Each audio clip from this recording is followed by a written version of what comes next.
Hello friends, welcome to the success Kendra. दोस्तों, इस video में हम लोग बिहार दरोगा 2020 की जो नई वैकेंसी आई है 2213 पदों पर, उसके लिए हम प्रैक्टिस सेट नंबर 9 को कवर करेंगे। फ्रेंड्स, इससे पहले हमने सेट नंबर 1 से लेकर के 8 तक को कवर कर लिया था, तो अगर आपने नहीं देखा है तो देख लीजिएगा। सबका लिंक मैंने डिस्क्रिप्शन में दे दिया है। चैनल पर पहली बार आप आए हैं तो सब्सक्राइब कर लीजिए और बेल आइकन को प्रेस कर लीजिएगा ताकि वीडियो का रेगुलर नोटिफिकेशन आपको मिलता रहे। तो चलिए फ्रेंड्स, बिना देरी किए आज का सेशन शुरू करते हैं। पहला प्रश्न देखिए। पहला प्रश्न इंपॉर्टेंट है कि नई शिक्षा नीति 2020 के तहत 10+2 के शिक्षा मॉडल के स्थान पर किस पाठ्यक्रम को लॉन्च किया गया है। तो काफ़ी इंपॉर्टेंट क्वेश्चन है। और फ्रेंड्स, इस प्रश्न का सही जवाब हो जाएगा ऑप्शन सी, 5+3+3+4। और ध्यान रखिएगा, नई शिक्षा नीति 2020 को लागू करने वाला पहला राज्य हिमाचल प्रदेश बन गया है, तो आप ये भी ध्यान रखिएगा। दूसरा प्रश्न देखिए कि G7 देशों का सदस्य कौन सा देश नहीं है। देखिए, G7 का पूरा जो फॉर्म होता है वो होता है ग्रुप ऑफ 7, और इसकी स्थापना 1975 में हुई थी। और इसमें टोटल जो है 7 सदस्य देश हैं। कौन कौन से हैं? तो यूनाइटेड स्टेट्स है, जापान है, जर्मनी है, यूनाइटेड किंगडम है, कनाडा है, फ्रांस है और इटली है। तो आप ध्यान रखिएगा, भारत इसका सदस्य नहीं है। अगला क्वेश्चन देखिए कि मुफ्त, यहाँ पे मुफ्त बना लीजिएगा, यहाँ थोड़ा सा मिस्टेक हुआ है। मुफ्त यानी कि फ्री, ठीक है फ्रेंड्स। तो मुफ्त सार्वजनिक परिवहन प्रदान करने वाला कौन सा देश दुनिया का पहला देश बन गया है? तो देखिए, पहला देश बना हुआ है, इसीलिए इंपॉर्टेंट क्वेश्चन है, और ये बन गया है लग्जमबर्ग। ऑप्शन डी जो होगा सही आंसर हो जाएगा। अगला क्वेश्चन देखिए कि अंतर्राष्ट्रीय जैव विविधता दिवस यानी कि international day for biological diversity हर वर्ष मनाया जाता है। तो अंतर्राष्ट्रीय जैव विविधता दिवस प्रतिवर्ष 22 मई को मनाया जाता है, और इस वर्ष इसकी थीम थी our solutions are in nature. ध्यान रखिएगा, थीम भी पूछा जाता है। नेक्स्ट क्वेश्चन देखिएगा कि रोहतांग सुरंग का नाम पूर्व प्रधानमंत्री अटल बिहारी वाजपेयी के नाम पर रखा गया है, जो 2 स्थानों को जोड़ता है। तो सबसे पहले ध्यान रखिएगा कि रोहतांग सुरंग जो है ये हिमाचल प्रदेश में है, और इसका नाम अब हो गया है अटल सुरंग। और ये कौन कौन से 2 स्थानों को जोड़ता है? लेह और मनाली को जोड़ता है। ऑप्शन ए इस प्रश्न का सही आंसर हो जाएगा। फ्रेंड्स, वीडियो को शेयर जरूर कीजिएगा, काफ़ी मेहनत लगता है वीडियो बनाने में। तो देखिएगा, बैंकिंग क्षेत्र में सुधार के बाद अब सार्वजनिक क्षेत्र के बैंकों की संख्या कितनी रह जाएगी? तो अब 12 रह जाएगी। ऑप्शन सी इसका सही आंसर हो जाएगा। हाल ही में मारिया शरापोवा ने खेल से संन्यास की घोषणा की है, वह किस खेल से संबंधित है? तो मारिया शरापोवा जो हैं ये किस देश की हैं? रूस की हैं, ध्यान रखिएगा, और ये टेनिस से संबंधित हैं। क्वेश्चन नंबर 8 देखिए कि केंद्र सरकार ने हाल ही में प्रवासी भारतीय केंद्र का नाम बदलकर कर दिया है। तो प्रवासी भारतीय केंद्र का नाम जो है अब हो गया है सुषमा स्वराज भवन। ऑप्शन सी सही आंसर हो जाएगा। मेरा इंडिया अभियान के तहत कब तक मलेरिया उन्मूलन का लक्ष्य है? तो मेरा इंडिया अभियान के तहत जो है 2030 तक मलेरिया उन्मूलन का लक्ष्य रखा गया है। अगर बात करें कि टीबी उन्मूलन का लक्ष्य, तो याद रखिएगा टीबी उन्मूलन का लक्ष्य 2025 तक रखा गया है। नेक्स्ट क्वेश्चन देखिए कि प्रधानमंत्री मोदी जी ने अपने दूसरे कार्यकाल में पहली विदेश यात्रा किस देश का किया था? तो दूसरे कार्यकाल में इन्होंने पहली विदेश यात्रा मालदीव का किया था। अगर बात करें मालदीव की, तो साउथ एशिया का एक आइलैंड कंट्री है मालदीव, जो कि हिंद महासागर में स्थित है। यहाँ की राजधानी जो है वो है माले, और यहाँ का करेंसी जो है वो रुपया है। याद रखिए क्या है? रुपया है मालदीव की करेंसी। नेक्स्ट क्वेश्चन देखिए कि रणजी के एक सत्र में सर्वाधिक विकेट लेने का रिकॉर्ड किसने बनाया है? तो एक सत्र में सबसे ज्यादा विकेट लेने का रिकॉर्ड बनाया है आशुतोष अमन ने। 12 नंबर देखिए कि किस राज्य में हाल ही में FIR आपके द्वार योजना की शुरुआत हुई है? तो FIR आपके द्वार योजना की शुरुआत हुई है मध्य प्रदेश में। ऑप्शन सी जो होगा सही आंसर हो जाएगा। ध्यान रखिएगा, किस राज्य की सरकार ने हाल ही में कोरोना महामारी से सुरक्षा हेतु आयुष कवच नामक ऐप लॉन्च किया है? आयुष कवच नामक ऐप, तो ये क्या है? उत्तर प्रदेश की सरकार ने। और उत्तर प्रदेश की राज्यपाल कौन है अभी? आनंदीबेन पटेल हैं। 14 नंबर देखिए, मददगार हेल्पलाइन हाल ही में खबरों में थी। मददगार हेल्पलाइन किसके द्वारा चलाई गई थी? इंपॉर्टेंट क्वेश्चन है। तो देखिएगा, मददगार हेल्पलाइन नंबर जो है ये केंद्रीय रिजर्व पुलिस बल यानी कि CRPF के द्वारा जो है ये चलाई गई है। नेक्स्ट क्वेश्चन देखिएगा फ्रेंड कि निम्नलिखित में से किस राज्य में देश का पहला स्मॉग टावर स्थापित किया जाएगा? तो देखिए, पहला है इसीलिए काफ़ी इंपॉर्टेंट है। तो पहला स्मॉग टावर जो है ये दिल्ली में स्थापित किया गया है। ऑप्शन ए सही आंसर होगा। 16 नंबर देखिए कि हाल ही में काला पानी क्षेत्र का मुद्दा खबरों में था, यह मुद्दा भारत और किस देश के बीच का है? तो देखिए, काला पानी जो है यह भारत और नेपाल के बीच का जो है ये मुद्दा है। ऑप्शन बी सही आंसर हो जाएगा। और आप कमेंट करके बताइए कि वर्तमान में नेपाल के प्रधानमंत्री कौन हैं। नेक्स्ट क्वेश्चन देखिएगा कि बिग बैंग थ्योरी निम्नलिखित के उद्भव की व्याख्या करता है। तो ध्यान दीजिएगा, ब्रह्मांड की उत्पत्ति के संबंध में बिग बैंग थ्योरी जो है सर्वाधिक मान्य सिद्धांत है। इसका प्रतिपादन बेल्जियम के खगोलज्ञ एवं पादरी एब जॉर्ज लेमेंतेयर ने किया था। बाद में रॉबर्ट बेगोनोर ने इस सिद्धांत की व्याख्या की थी। तो सही आंसर है ये ब्रह्मांड की उत्पत्ति के संबंध में। सूर्य की परिक्रमा के दौरान पृथ्वी सूर्य से निकटतम दूरी पर होती है। तो सूर्य पृथ्वी से निकटतम दूरी पर कब होता है? यह होता है 3 जनवरी को, और इसको क्या कहा जाता है? इसको उपसौर कहा जाता है। ठीक है, 3 जनवरी को उपसौर कहा जाता है। और अधिकतम दूरी पर कब होता है? तो अधिकतम दूरी पर होता है 4 जुलाई के दिन। ठीक है, 4 जुलाई के दिन, और इसको कहा जाता है अपसौर। तो आप इन दोनों बातों को ध्यान रखिएगा। अगला क्वेश्चन देखिए। और फ्रेंड्स, इससे पहले हम लोगों ने प्रैक्टिस सेट नंबर जो है 1 से लेकर के 8 तक को कवर कर लिया था, और साथ ही साथ हमने 2020 के सर्वश्रेष्ठ जो करंट अफेयर्स के क्वेश्चन हैं उनको हम लोग टेस्ट वाइज कवर कर रहे हैं, और हम लोगों ने 14 टेस्ट को कवर किया था। साथ ही साथ हिस्ट्री, पॉलिटी, ज्योग्राफी और जनरल साइंस पर हमने जो है सेपरेट सब्जेक्ट वाइज टेस्ट भी कवर किया है। ऑल इंडिया बिहार दरोगा का 2 टेस्ट हम लोगों ने कवर किया है। तो काफ़ी वीडियो हम लोगों ने अब तक कवर कर लिया है। अगर आपने नहीं देखा है तो देख लीजिएगा, सबका लिंक मैंने डिस्क्रिप्शन में दे दिया है। देखिए, एक मिश्र धातु जर्मन सिल्वर में तांबे और जस्ते का अनुपात 21:16 है, तथा निकिल और जस्ते का अनुपात 7:24 था। ठीक है फ्रेंड्स, तो देखिएगा तांबे और जस्ते का अनुपात कितना दिया हुआ है? 21:16 दिया हुआ है। उसके बाद कह रहा है कि निकिल और जस्ते का अनुपात जो दिया हुआ है वो दिया हुआ है 7:24। अब कह रहा है कि इस मिश्र धातु में तांबा, जस्ता और निकिल का अनुपात आपको बताना है। तो देखिए, यहाँ जो 2 कॉमन है इनको अब पहले बराबर कर दीजिए। तो यहाँ 24 से मल्टीप्लाई कर दीजिए, और यहाँ 16 से मल्टीप्लाई कर दीजिएगा। उसके बाद 21 में 24 से हो जाएगा, फिर 16 में 24 से। उसी प्रकार इसमें कीजिएगा तो 16 में 7 से और 16 में 24 से। तो ये जो होगा जस्ता, निकल, जस्ता बराबर हो जाएगा। उसके बाद ये तांबा आ जाएगा, ये जो है निकल आ जाएगा, और ये जस्ता निकल के आ जाएगा। सही आंसर इसका हो जाएगा ऑप्शन बी। नेक्स्ट क्वेश्चन देखिए कि एस्टेरॉयड बेल्ट की उपस्थिति जो है किन 2 ग्रहों के मध्य है? तो देखिएगा, एस्टेरॉयड बेल्ट की उपस्थिति जो है ये बृहस्पति और मंगल के बीच में है। तो ऑप्शन डी इसका सही आंसर हो जाएगा। अगला क्वेश्चन देखिए फ्रेंड, कि कौन सा देशांतर प्रधान याम्योत्तर के साथ मिलकर ग्लोब पर वृहत वृत्त का निर्माण करता है? इंपॉर्टेंट क्वेश्चन है, और इसका सही जवाब हो जाएगा ऑप्शन डी 180 डिग्री। और ध्यान रखिएगा, 180 डिग्री देशांतर को अंतर्राष्ट्रीय तिथि रेखा भी कहा जाता है। अगला क्वेश्चन देखिए कि संचार उपग्रहों में पृथ्वी के स्टेशन से सिग्नल ग्रहण करके विभिन्न दिशाओं में भेजने वाला यंत्र है। तो देखिएगा, ये सिग्नल जो है ग्रहण करके विभिन्न दिशाओं में भेजता है, ये कहलाता है ट्रांसपोंडर। अगर बात की जाए कि संकेत उत्पन्न करने वाला उपकरण कौन सा है, तो संकेत उत्पन्न करता है ट्रांसड्यूसर। तो दोनों ध्यान रखिएगा, ये ग्रहण करता है और ये उत्पन्न करता है। भूपर पट्टी पर द्रव्यमान प्रतिशत के रूप में कौन सा एक सर्वाधिक मात्रा में पाया जाता है? तो सर्वाधिक मात्रा में पाया जाता है कौन सा? ऑक्सीजन पाया जाता है। ऑक्सीजन का कितना प्रतिशत है? तो ध्यान रखिएगा कितना प्रतिशत है, लगभग ऑक्सीजन जो है 47% होता है, 46.60%। दूसरे नंबर पर आता है सिलिकॉन। सिलिकॉन जो होता है ये होता है 27.72%। ठीक है, लगभग 28%। ध्यान रखिएगा। निम्नलिखित में से कौन घास का मैदान नहीं है? तो देखिएगा, इसमें घास का मैदान नहीं है पूछा जा रहा है। तो ये सभी जो है घास के मैदान ही हैं। सेल्वास जो है ये अमेजन बेसिन में है, लानोस जो है कोलंबिया में है, स्टेपी जो है यूरेशिया में है, और डाउन्स जो है ये ऑस्ट्रेलिया में है। तो सभी घास के मैदान हैं। इनमें से कोई भी ऑप्शन जो है सही नहीं दिया गया है। 25 नंबर देखिएगा कि निम्नलिखित में से कौन से दक्षिण अटलांटिक महासागर की शीतल धारा है? तो दक्षिण पूछा जा रहा है, तो दक्षिण अटलांटिक महासागर की शीतल धारा जो है वो है बेंगुएला धारा। ठीक है, और ये जो कैनरी धारा है ये भी अटलांटिक महासागर की शीतल धारा है, लेकिन प्रश्न में दक्षिण पूछा जा रहा है, तो ध्यान रखिएगा। उसके बाद अटलांटिक महासागर की और भी कुछ शीतल धाराएं हैं, उनके बारे में जान लेते हैं। कौन कौन सी धाराएं हैं? लेब्राडोर है और फॉकलैंड जलधारा है। अगर बात करें यहाँ पे अग्लुहास जलधारा, तो अग्लुहास जलधारा हिंद महासागर की गर्म एवं अस्थायी जलधारा है। ब्राजील धारा जो है ये अटलांटिक महासागर की गर्म जलधारा है। तो आप इन सबको ध्यान रखिएगा। 26 नंबर देखिए, कथन ए दिया हुआ है और उसके कारण दिए गए हैं। कथन ए में कहा जा रहा है कि भूमध्य रेखा के निकट के क्षेत्रों में वर्ष भर वर्षा होती है। उसके बाद रीजन में कहा जा रहा है कि भूमध्य रेखा के निकट अधिकांश जो है अपराह्नों में उच्च तापमान और उच्च आर्द्रता के कारण संवहनी वर्षा होती है।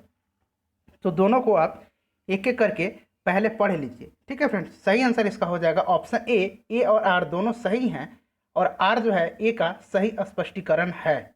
ठीक है, तो ध्यान रखिएगा ऑप्शन ए जो हो जाएगा इसका बिल्कुल करेक्ट आंसर हो जाएगा। चलिए अगला क्वेश्चन देखेंगे कि निम्नलिखित में से कौन संसार की सबसे बड़ी पोतवाहक नहर है। पोतवाहक नहर संसार की सबसे बड़ी है स्वेज नहर, याद रखिएगा। और स्वेज नहर जो है भूमध्य सागर और लाल सागर को जोड़ती है। संपूर्ण विश्व के क्षेत्रफल में भारत की भागीदारी लगभग कितनी है।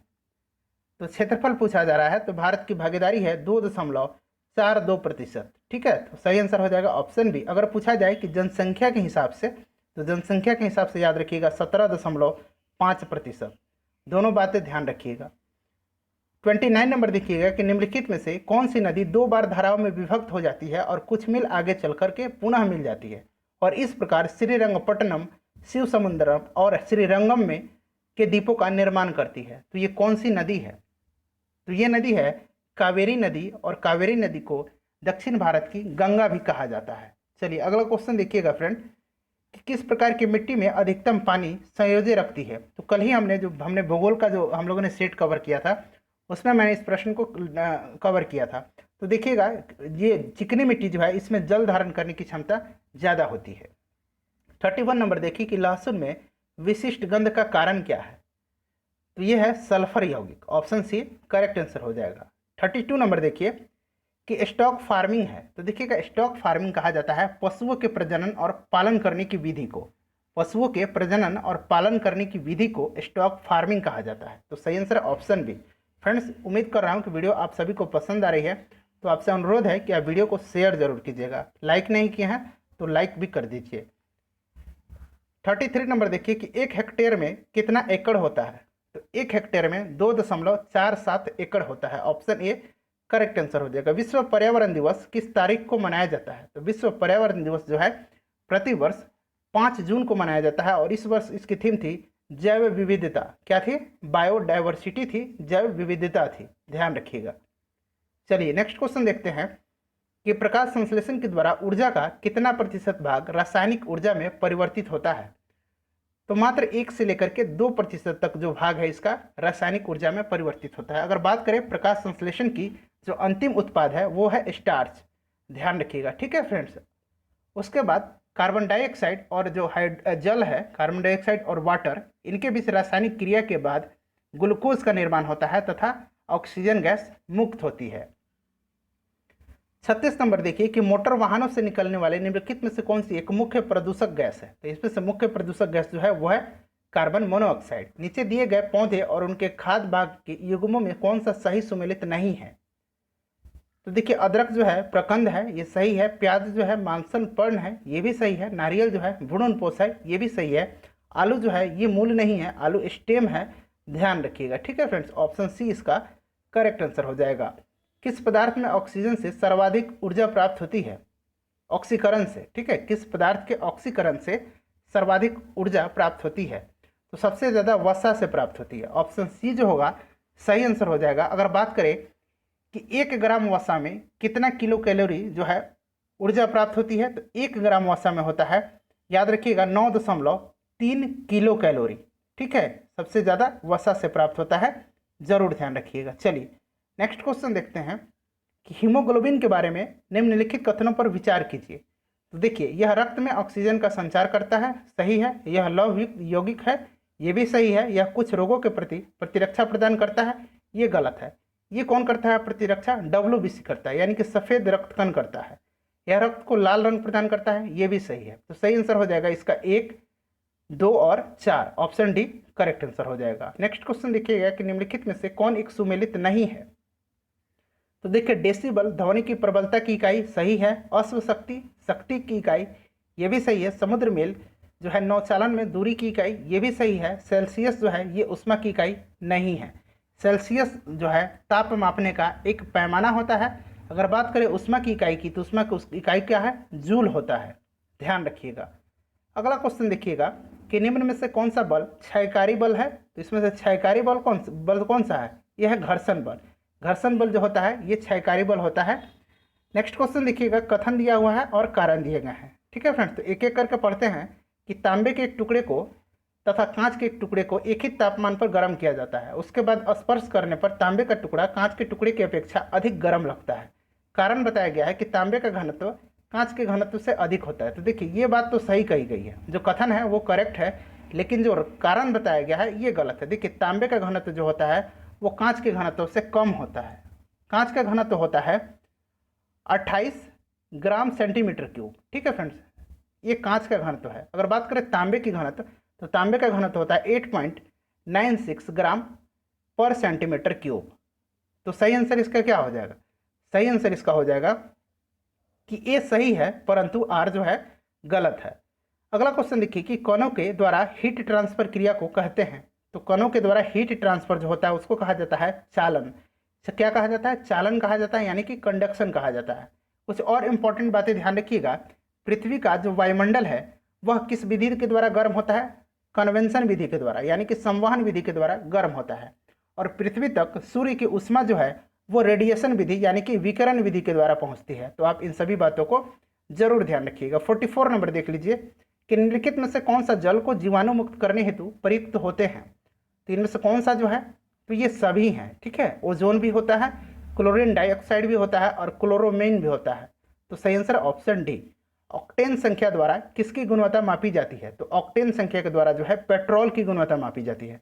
और आपने पढ़ा होगा कि सीटेन संख्या के द्वारा जो है डीजल की गुणवत्ता मापी जाती है। ठीक है, तो आप ये भी ध्यान रखिएगा। अगला क्वेश्चन देखिए फ्रेंड कि सोडियम वाष्प लैंप प्राय सड़क प्रकाश के लिए प्रयुक्त होते हैं, क्योंकि? तो ध्यान रखिएगा सोडियम लैंप का उपयोग जो है स्ट्रीट लाइट यानी कि सड़क के लाइट के रूप में किया जाता है। और क्यों किया जाता है? तो क्योंकि इसका प्रकाश एक वर्णी है। ऑप्शन बी देख रहे हैं, इसका प्रकाश एक वर्णी है और यह पानी के बूंदों से गुजरने पर विभक्त नहीं होता है। ऑप्शन बी करेक्ट आंसर होगा। निम्नलिखित द्रवों में से कौन सा ऊष्मा का बहुत अच्छा चालक है? तो द्रव पूछा जा रहा है, तो इसमें से पारा जो है अच्छा चालक है ऊष्मा का। पानी की अस्थायी कठोरता के लिए निम्न में से कौन उत्तरदायी है? तो आपने पढ़ा होगा कि पानी की अस्थायी कठोरता और अस्थायी कठोरता। ठीक है फ्रेंड्स, तो अस्थायी कठोरता के लिए जो है कैल्शियम और मैग्नीशियम की क्लोराइड और सल्फेट जो है उत्तरदायी होते हैं, और अस्थायी के लिए कैल्शियम और मैग्नीशियम के कार्बोनेट जो होते हैं ये उत्तरदायी होते हैं। तो दोनों ध्यान रखिएगा। नेक्स्ट क्वेश्चन देखिए कि शराब पीकर वाहन चालक के श्वसन परीक्षण में यातायात पुलिस क्या इस्तेमाल करती है? तो जो ट्रैफिक पुलिस है वो इस्तेमाल करती है पोटेशियम डाइक्रोमेट। ऑप्शन ए सही आंसर हो जाएगा। 50 नंबर देखिए कि गैस वेल्डिंग में सामान्यतः प्रयुक्त ईंधन गैस कौन सा है? तो गैस वेल्डिंग में किसका उपयोग किया जाता है? एसिटिलीन गैस का। और फ्रेंड्स वीडियो को शेयर जरूर कीजिएगा, बार बार मैं आपसे रिक्वेस्ट नहीं कर पाता हूँ, मैं भूल जाता हूँ। हाइड्रोक्सी समूह वाला ऑर्गेनिक अम्ल कौन सा है इसमें से? देखिए ऑर्गेनिक अम्ल इसमें से कौन सा है? तो ये है बेंजोइक अम्ल। ऑप्शन ए सही आंसर हो जाएगा। दूध को निम्न विधि से एक रूप यानी कि होमोजिनाइज किया जाता है। तो ये किया जाता है ऑप्शन सी, इसके वसा के कणों को सेंट्रीफ्यूज की सहायता से सूक्ष्म आकार में बदला जाता है। अगला क्वेश्चन देखिएगा और फ्रेंड्स अपना स्कोर जो है कमेंट करके जरूर बताइएगा कि इन 100 प्रश्नों में से आपने कितने प्रश्नों का आंसर सही दिया है। हरे फलों को कृत्रिम रूप से पकाने के लिए कैल्शियम कार्बाइड का प्रयोग किया जाता है, क्योंकि यह उत्पन्न करता है। देखिएगा कैल्शियम कार्बाइड का उपयोग किया जाता है, यह उत्पन्न करता है एसिटिलीन गैस को। अगला क्वेश्चन देखिएगा कि एक तरफ हड़प्पा कालीन जो है नगर दिए गए हैं और दूसरी तरफ दिया है वे किस नदी के किनारे स्थित थे? तो आइए मिलाते हैं। हड़प्पा जो था ये रावी नदी के किनारे था, कालीबंगन जो था ये घग्गर नदी के किनारे था, लोथल जो था भोगवा नदी के किनारे था और रोपड़ जो था ये सतलुज नदी के किनारे था। तो 54 का जो सही आंसर हो जाएगा वो क्या हो जाएगा? पहला का आप ए का देखिए, ए का क्या है 3 है, उसके बाद बी का क्या है, बी का 2 है, सी का क्या है, सी का 1 है और डी का 4 है। तो ऑप्शन ए इसका करेक्ट आंसर हो जाएगा। नेक्स्ट क्वेश्चन देखिए कि महात्मा बुद्ध के संबंध में निम्नलिखित कथनों में कौन सही है? तो देखिएगा उनका जन्म कपिलवस्तु में हुआ था, सही है। उन्होंने बोध गया में ज्ञान प्राप्त किया था, ये भी सही है। उन्होंने वैदिक धर्म को अस्वीकार किया था, ये भी सही है। और उन्होंने आर्य सत्य का प्रचार किया था। कौन सा सही है इसमें से बताइएगा? सभी सही है। ठीक है, तो ऑप्शन डी इसका करेक्ट आंसर हो जाएगा। नेक्स्ट क्वेश्चन देखिए कि रज्जुक थे, तो आपने पढ़ा होगा रज्जुक ये लुसेंट में दिया गया है। ठीक है फ्रेंड्स, तो रज्जुक जो था ये कौन होता था? तो रज्जुक जो था अशोक के समय जनपदीय न्यायालय का न्यायाधीश होता था। तो सही आंसर हो जाएगा इसका मौर्य शासन में अधिकारी होता था। अशोक जो था ये कौन से वंश से था? मौर्य वंश से। अद्वैत दर्शन के संस्थापक कौन है? तो इसके संस्थापक हैं शंकराचार्य। इंपॉर्टेंट है, ध्यान रखिएगा। महाबलीपुरम के रथ मंदिरों का निर्माण किसने करवाया था? तो महाबलीपुरम के रथ मंदिरों का निर्माण जो है पल्लव शासक, किस वंश के शासक? पल्लव शासक नरसिंह वर्मन प्रथम ने करवाया था। और महाबलीपुरम के रथ मंदिरों की संख्या कितनी है? तो 7 है, जरूर ध्यान रखिएगा। हाल ही में साइबर सेफ वुमेन पहल, साइबर सेफ वुमेन इनिशिएटिव निम्नलिखित में से किस राज्य द्वारा शुरू की गई है? इंपॉर्टेंट क्वेश्चन है, इसको शुरू किया गया है महाराष्ट्र सरकार के द्वारा। किस चालुक्य शासक ने थानेश्वर और कनौज के महान शासक हर्षवर्धन को नर्मदा नदी के तट पर परास्त किया और उसे दक्षिण बढ़ने से रोका था? तो हर्षवर्धन और पुलकेशिन द्वितीय के बीच में नर्मदा नदी के तट पर जो है युद्ध हुआ था। ऑप्शन बी सही आंसर हो जाएगा। हर्षवर्धन को शिलादित्य के नाम से भी जाना जाता है, आप ये भी जरूर ध्यान रखिएगा। और इसी के समय में हेन्सवांग जो है भारत आया था। अगला क्वेश्चन देखिएगा कि महमूद गजनी ने भारत में अंतिम आक्रमण, यानी कि टोटल इसने 17 बार आक्रमण किए हैं, आप सभी को पता भी होगा। अंतिम आक्रमण किसके विरुद्ध था?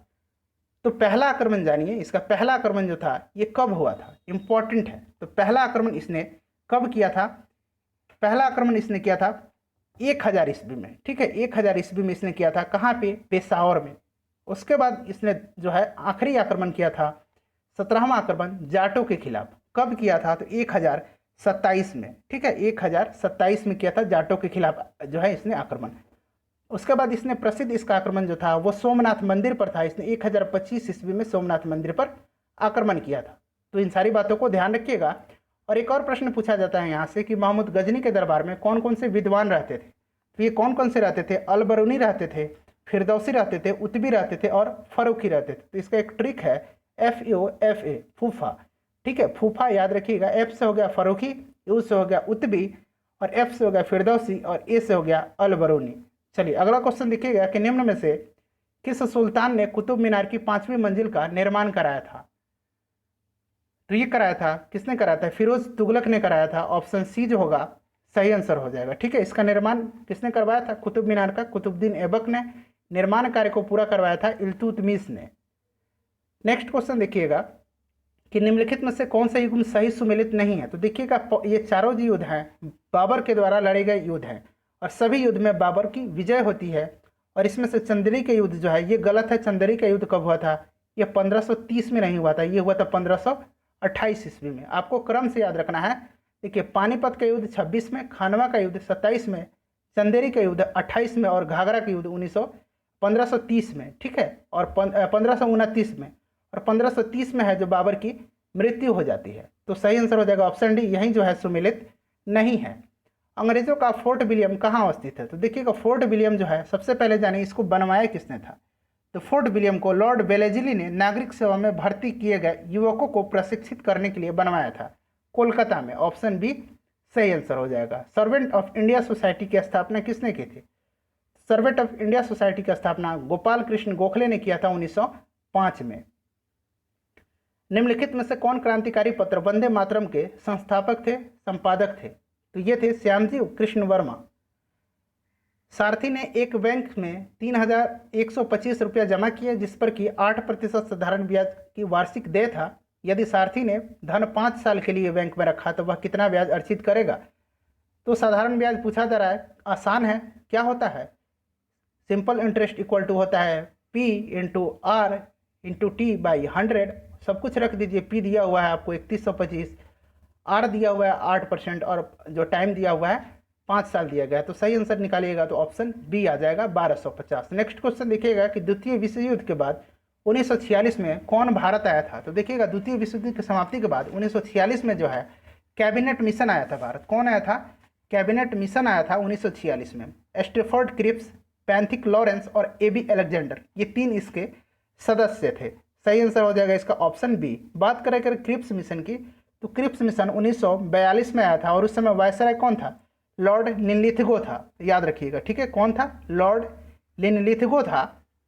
उसके बाद अगर बात करें वेवल योजना तो ये 1945 में हुआ था और साइमन कमीशन जो है 1928 में आया था। किसके समय में? लॉर्ड इरविन के समय में।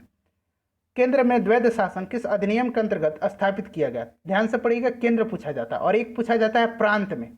तो केंद्र जब भी पूछा जाए केंद्र में द्वैध शासन तो ये भारत सरकार अधिनियम 1935 के तहत स्थापित किया गया था। और अगर प्रांत पूछे तो ये भारत सरकार अधिनियम 1919 के तहत जो है ये स्थापित किया गया था। और प्रांत में जो है द्वैध शासन का संस्थापक किसको माना जाता है? ये माना जाता है लियोनस कार्टियस को। ठीक है, लियोनस कार्टियस को। अगला क्वेश्चन देखिएगा कि भारत एक गणतंत्र है, इसका अर्थ है। तो देखिएगा भारत एक गणतंत्र है, इसका अर्थ है कि भारत में वंशानुगत शासन नहीं है। मौलिक अधिकारों के अंतर्गत कौन सा अनुच्छेद बच्चों के शोषण से संबंधित है? तो देखिएगा मौलिक अधिकार जो है संविधान के भाग 3 में है, अनुच्छेद 12 से लेकर के अनुच्छेद 35 तक में। ठीक है फ्रेंड्स, ध्यान रखिएगा। और इसको कहाँ से लिया गया है? इसको अमेरिका के संविधान से लिया गया। अगर बात करें यहाँ पे तो मौलिक अधिकारों के अंतर्गत कौन सा जो है बच्चों के शोषण से संबंधित है, तो ये है अनुच्छेद 24। ठीक है, 14 साल से बच्चे के कम उम्र के जो भी बच्चे हैं उनको कल कारखानों या किसी भी जोखिम भरे कामों पर नहीं लगाया जा सकता है। तो 14 और 24 ऐसे आप रिलेट करके याद रखिएगा। अनुच्छेद 17 में अस्पृश्यता उन्मूलन है, अनुच्छेद 18 में उपाधियों का अंत है, और अनुच्छेद 23 जो है इसमें कहा गया है कि मानव का दुर्व्यापार और बलात्श्रम निषेध है। चलिएगा अगला क्वेश्चन देखिए कि निम्नलिखित में से किस प्रकार का प्राधिकार भारत के राष्ट्रपति को प्राप्त है? तो भारत के राष्ट्रपति को औपचारिक और जो है संवैधानिक और नाम मात्र का जो अधिकार प्राप्त है, यानी ऑप्शन डी जो है इसका 2 और 4 सही आंसर हो जाएगा। नेक्स्ट क्वेश्चन देखिएगा, क्वेश्चन नंबर 73 है कि एक जौहरी ने हीरे को, ये क्वेश्चन को आप पढ़ लीजिए और इसका आंसर आप कमेंट करके बताइएगा और खुद से सॉल्व कीजिएगा। पहले आप आंसर निकालिए, उसके बाद कमेंट कीजिए। उसका आंसर मैं अभी बता दे रहा हूँ, लेकिन आप प्रयास कीजिएगा खुद से निकालने का। ठीक है फ्रेंड्स, 73 का सही आंसर हो जाएगा 60,000। विधान परिषद किसी साधारण विधेयक को निम्नलिखित में से किस अवधि तक रोक सकती है? तो साधारण विधेयक को 4 माह तक रोक सकती है और धन विधेयक को 14 दिन तक। ठीक है, ध्यान रखिएगा। अगला क्वेश्चन देखिएगा कि जिस समिति ने लोकतांत्रिक विकेंद्रीकरण और पंचायती राज की सिफारिश की, उसके सभापति कौन थे? तो ये थे बलवंत राय मेहता। ठीक है, ध्यान रखिएगा, बलवंत राय मेहता थे। अगला क्वेश्चन देखिएगा कि सूची 1 को सूची 2 से मिलान करना है। अनुच्छेद 14 में क्या है? समानता का अधिकार है। अनुच्छेद 36 में क्या है? नीति निर्देशक तत्व हैं। अनुच्छेद 74 में है मंत्रिपरिषद और अनुच्छेद 368 में है संविधान संशोधन की प्रक्रिया। तो सही आंसर देख लीजिए क्या हो जाएगा।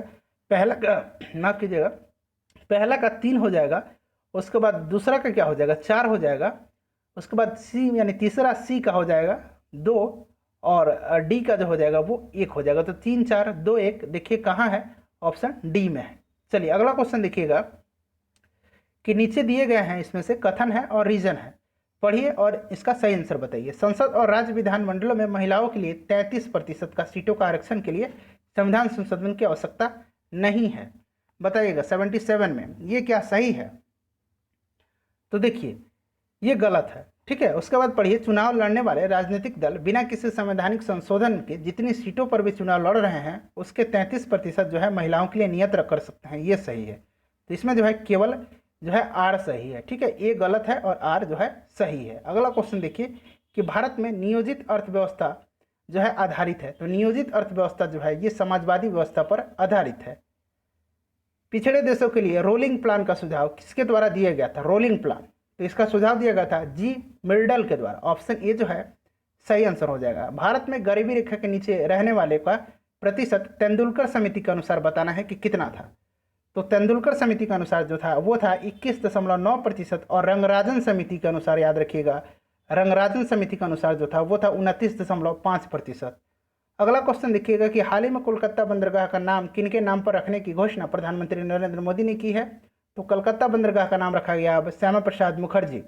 ठीक है, निम्नलिखित पर विचार कीजिए, ध्यान से पढ़िएगा कि जनता के पास मुद्रा, उसके बाद बैंकों के पास मांग जमा यानी कि डिमांड डिपॉजिट्स, बैंकों के पास समय जमा यानी कि टाइम डिपॉजिट्स, इनमें से कौन से भारत के व्यापक धन में शामिल हैं? तो सही आंसर इसका ऑप्शन डी 1 2 3 सभी सही हैं। रुपये की परिवर्तनीयता का तात्पर्य है। तो रुपये की परिवर्तनीयता का तात्पर्य क्या है? तो सही आंसर हो जाएगा इसका ऑप्शन सी, रुपये को अन्य प्रमुख मुद्राओं को रुपये में मुक्त रूप से परिवर्तित करने की अनुमति। 84 नंबर देखिए कि ब्रेक इवन बिंदु क्या है? तो देखिए ब्रेक इवन बिंदु जो है ये है वह स्थिति जब फर्म को न लाभ हो और न हानि हो। ऑप्शन सी सही आंसर हो जाएगा। निम्नलिखित खेलों में से प्रत्येक कक्ष में खिलाड़ियों की संख्या सर्वाधिक किसमें होती है? तो सर्वाधिक किसमें होती है? रग्बी फुटबॉल में होती है। कितनी होती है? 15 होती है। नेक्स्ट क्वेश्चन देखिएगा, नेक्स्ट क्वेश्चन है कि बैंकिंग वातावरण में प्रयोग होने वाला टर्म एनपीए का पूरा जो है नाम क्या है? तो इसका पूरा फुल फॉर्म क्या होता है एनपीए का? एनपीए का फुल फॉर्म होता है नॉन परफॉर्मिंग एसेट, यानी कि ऑप्शन बी ऑप्शन सी इसका सही आंसर हो जाएगा, नॉन परफॉर्मिंग एसेट।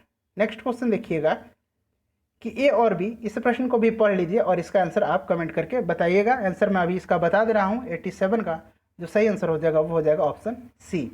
अगला क्वेश्चन देखिए कि प्रसिद्ध भारतीय वैज्ञानिक सीवी रमन ने रमन इफेक्ट की खोज के दिन ही विज्ञान दिवस के रूप में मनाया जाता है, या निम्न में से किस तिथि को मनाया जाता है? तो ये प्रतिवर्ष जो है 28 फरवरी के दिन मनाया जाता है, नेशनल साइंस डे यानी कि राष्ट्रीय विज्ञान दिवस। महात्मा गांधी ने अपनी आत्मकथा मूलतः किस भाषा में लिखी थी? तो महात्मा गांधी ने अपनी आत्मकथा जो है ये लिखा था गुजराती में।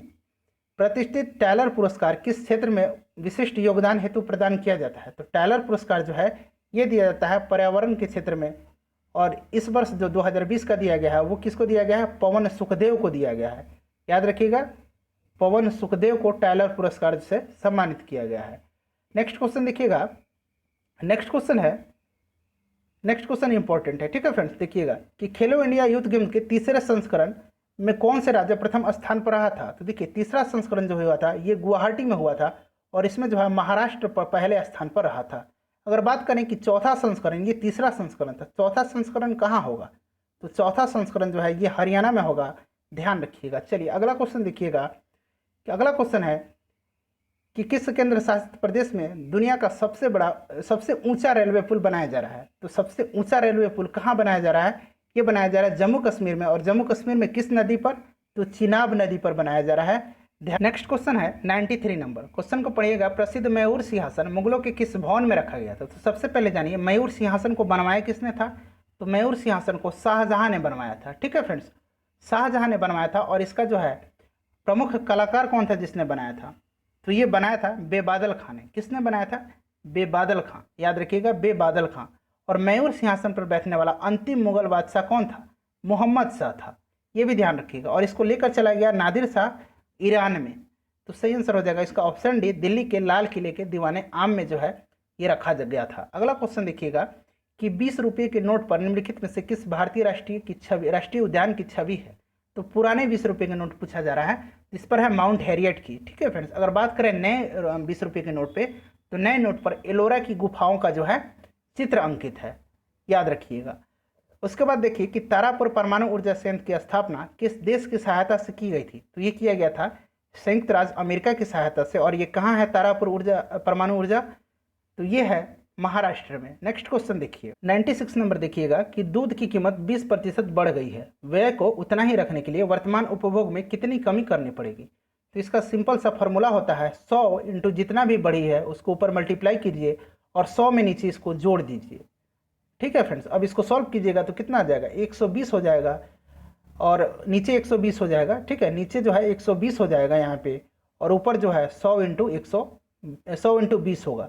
अब देखिएगा 20 को 10 टाइम्स में काट दीजिए, यहाँ से 0 से 0 काट दीजिए, और 2 को 6 से काट दीजिए, ठीक है। और 6 को अब इसमें काटिएगा तो 50/3 आ जाएगा, और 50/3 को जब सॉल्व कीजिएगा तो कितना आ जाएगा? ऑप्शन डी आ जाएगा। निम्नलिखित में से किस वैश्विक कंपनी का वी थिंक डिजिटल साक्षरता कार्यक्रम है? तो वी थिंक डिजिटल साक्षरता कार्यक्रम जो है ये फेसबुक का है। विशेष आहरण अधिकार SDR किसके से संबंधित है? तो देखिएगा SDR का फुल फॉर्म होता है स्पेशल ड्राइंग राइट्स, ठीक है। यहाँ मैं लिखता हूँ स्पेशल ड्राइंग, ठीक है, DRAWNING, ड्राइंग राइट्स। और ये जो है एक खास तरह का रिजर्व मुद्रा है। अंतर्राष्ट्रीय मुद्रा कोष ने इस वर्ष 1969 में जो है इसका निर्माण किया था। तो सही आंसर क्या हो जाएगा? अंतर्राष्ट्रीय मुद्रा कोष। चलिए अगला क्वेश्चन देखते हैं। नंबर 99 देखिएगा कि सन 2011 की जनगणना के अनुसार बिहार के किस जिले में महिला साक्षरता दर सबसे अधिक है? महिला साक्षरता दर, तो महिला साक्षरता दर और पुरुष साक्षरता दर दोनों जो है ये रोहतास में ज़्यादा है।